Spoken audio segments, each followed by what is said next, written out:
안녕하세요. 여러분의 출근길 파트너 라디오 동서남북 김서영입니다.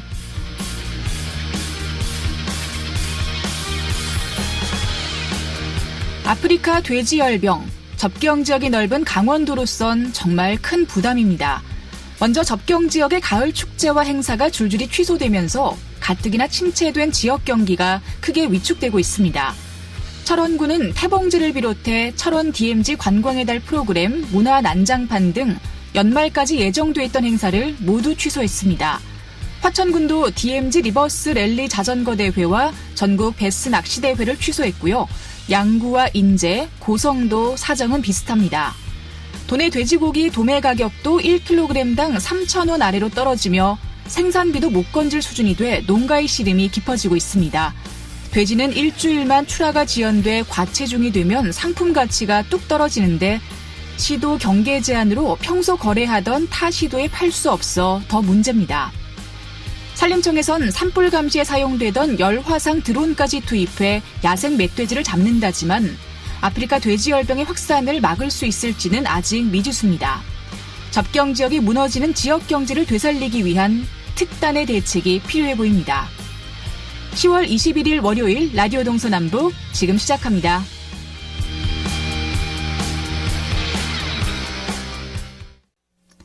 네, 라디오 동서남북 오늘도 아침 신문으로 시작합니다. 강원일보 이하늘 기자와 전화로 연결돼 있습니다. 안녕하십니까? 네, 안녕하세요. 네, 오늘 첫 번째 소식 내년 21대 국회의원 선거 관련 소식을 준비해 오셨는데요. 총선이 오늘로 177일 앞으로 다가왔습니다. 후보군이 좀 더 좁혀지고 있는 것 같아요. 네, 맞습니다. 내년 4.15 총선이 벌써 170여일 앞으로 다가왔는데요. 총성 없는 전쟁이 시작됐습니다. 올 초부터 꾸준히 출마자 명단에 이름을 올리던 입지자들은 하나둘씩 입장 정리를 하는 것으로 보이고 있는데요. 후보군은 좁아지고 긴장감은 높아지고 있는 분위기입니다. 중앙정치무대도 오늘로 20대 마지막 국정감사가 종료가 되면은 조직을 재정비하고 총선 모드로 전환해서 재선 또는 3선 성공을 위해 호흡을 가다듬는 모습을 보이고 있습니다. 네. 자, 먼저 강릉 지역구부터 좀 짚어보겠습니다. 강릉 선거구에는 3선인 권성동 의원이 이제 4선 도전을 앞두고 있는데요. 또 지난 9월에는 강원도당 위원장직을 맡으면서 강원권 승리를 위해 진두지휘에 나서기도 했습니다. 자, 우선 최명희 전 강릉시장이 출마할 것으로 예상했었는데 불출마 선언을 했죠. 네, 맞습니다. 강릉 선거구의 자유한국당 권성동 3선 의원의 맞설 입지자로 꼽혔었는데요. 3선 시장을 지낸 최명희 전 강릉시장은 지난 17일 고민 끝에 출마 뜻을 접었다면서 불출마 의사를 밝혔습니다. 응원해준 많은 분들에게 이 선거 180일을 앞두고 불출마를 전해드리는 것이 예의라고 생각해서 밝힌다. 이렇게 짤막하게 소식을 전했는데요. 하지만 또 반면에 같은 당 소속인 김창남 경희대 교수는 출마 의지를 굳히고 여론조사 등 공천 방식을 예의주시하고 있는 모습입니다. 네, 자 강릉 선거구는 그렇고요. 또 춘천 선거구는 어떤가요? 네, 춘천은 빅매치로 주목받고 있는데요. 물밑 작업을 한창 해오던 인물들이 수면 위로 올라오고 있습니다.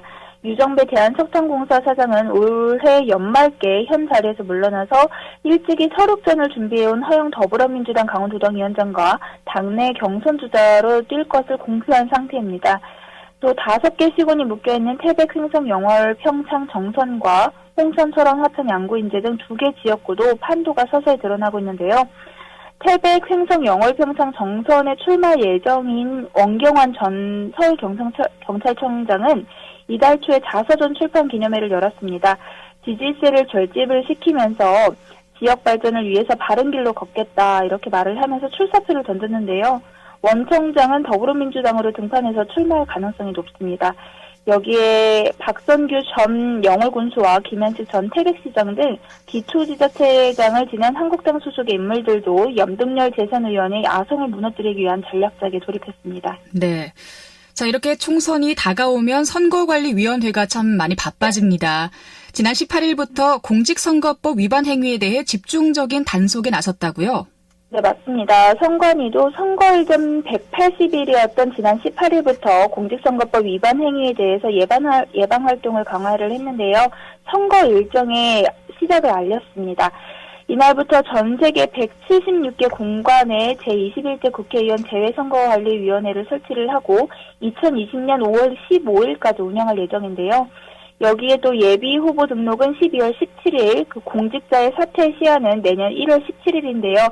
점점 시간이 지날수록 선거 판도는 더욱더 빠르게 변화할 것으로 예상하고 있습니다.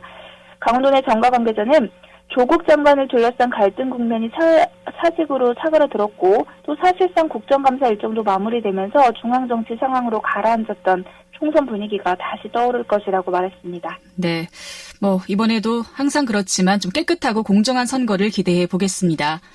자, 그리고 오늘 오프닝에서도 말씀드렸습니다만 아프리카 돼지열병 소식을 조금 더 들어보겠습니다. 이 멧돼지 확산을 막기 위해서 정부가 접경 지역을 중심으로 철조망을 설치했죠. 네, 아프리카 돼지열병 감염 멧돼지의 확산 우려 속에서 정부가 아프리카 돼지열병 바이러스 검출 접경지에 대한 멧돼지 임시 철조망 설치를 완료했습니다. 이에 따라서 멧돼지 포획이 조금 더 본격화될 전망인데요. 농림축산식품부는 어제 정부 세종청사에서 열린 상황점검회의에서 아프리카 돼지열병 바이러스 검출 접경지 9곳에 대한 멧돼지 임시 철조망을 설치를 다 완료했다고 발표를 했습니다.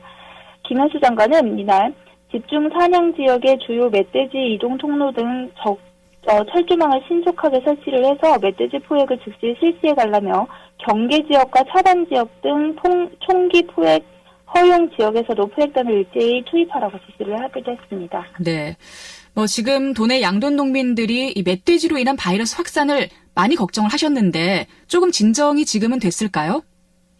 조금 더 지켜는 봐야 될 것 같은데요.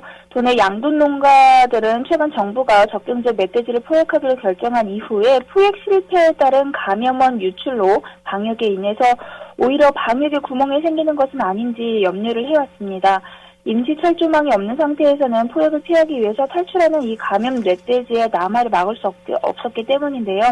다행히도 지금까지는 총기로 포획된 야생 멧돼지에서 아프리카 돼지열병 바이러스가 검출되지 않는 것으로 나타나서요.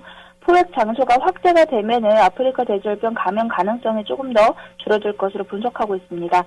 특히 집중 사냥 지역의 주요 멧돼지 이동 통로 등에 포획틀이나 아니면 임시 철조망 설치가 마무리되었고 포획 마리수도 늘어날 것으로 예상하고 있습니다. 화천 지역의 민통선 이북 지역에 긴급 설치해 놓은 야생 멧돼지 포획틀 20개로 지난 19일까지 총 30마리의 멧돼지가 잡히기도 했는데요.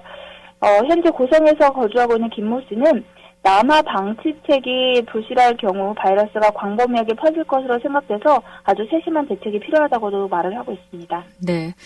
자, 오늘 준비해 오신 마지막 소식을 들어보겠습니다. 강원도 의회 소식인데요. 제3차 도정 질문 이제 시작되죠?